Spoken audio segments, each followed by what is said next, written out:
So let's talk about Daredevil Born Again, because I do think it was a very good show, but it does have a couple of thoughts that I do think need to be addressed. But hey, don't worry if you're scared of spoilers or anything like that. It's okay, I'm not going to really talk about the actual plot of the story itself. I just overall want to talk about the show for a little bit and just air out some thoughts. And I just want to say, I think it was a great time. I've never been this happy to watch a white man beat people with batons on national television in my entire life. I had a great time watching this, and it is a overall good watch. If you have not seen the first 2 episodes on Disney Plus, go watch it. I'm not sponsored, it's just that good. However, there are areas in the story where you can definitely tell that this was not the original script. This is not where this was supposed to go. Much like Captain America 4, there were reshoots, the script was rewritten, and eventually the entire story was just redone. And there's a lot of evidence that even in the first 2 episodes. Now, if you're just casually watching, or you're just watching it again for the first time because you like Daredevil on Netflix and you want to see what this new show's about, you're not going to really notice it.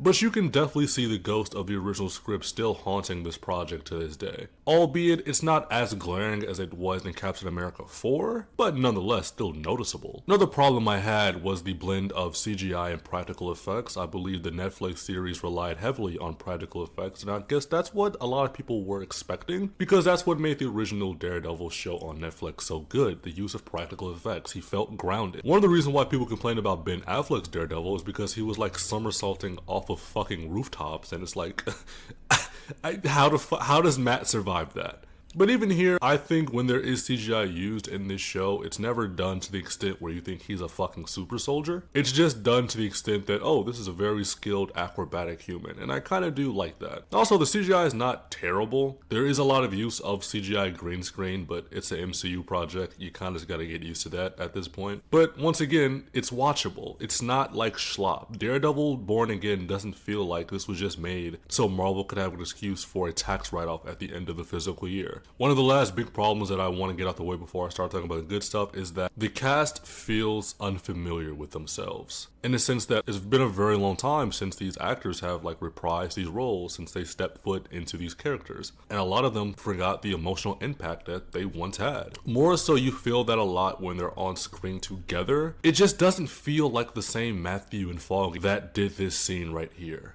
I thought we were friends. We are. You lied to me, Matt, since the day we met. What did you expect me to say, Foggy? Hi, I'm Matt. I got some chemicals splashed in my eyes when I was a kid that gave me heightened senses. Well, maybe not lead with that. They just feel completely different, and whether that's a bad thing or a good thing, I don't know. I have to finish watching the show and see where the direction of like where these characters are going to be going for me to give my full opinions and judgment. However, the 2 people that I will say are exempt from this is Charlie Cox and Vincent. I think when they both step into Daredevil and Kingpin and Wilson Fisk and Matt Murdock, it is a stark difference. It is night and day, but their chemistry still works so very well.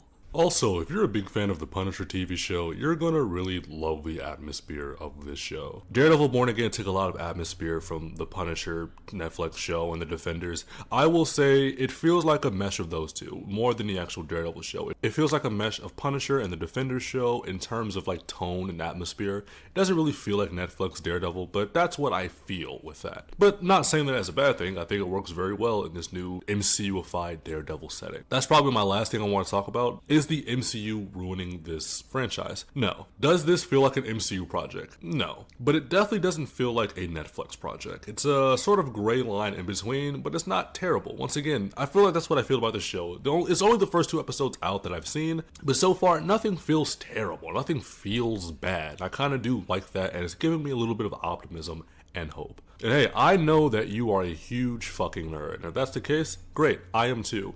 On this channel, I'll talk about animes, movie, comics, games, pretty much whatever. So if you like any of that stuff, go through my channel, let me know what you like, and subscribe. Also, let me know in the comments below, what do you think of Daredevil? Do you think it's too new? Do you think it's too MCU? Do you think it's boring? Just let me know. Also, if you just don't feel like getting into a committed relationship with me, you don't have to subscribe, but just like the video, share it around. Without any further ado, I'll see you guys later. Peace. Toodles.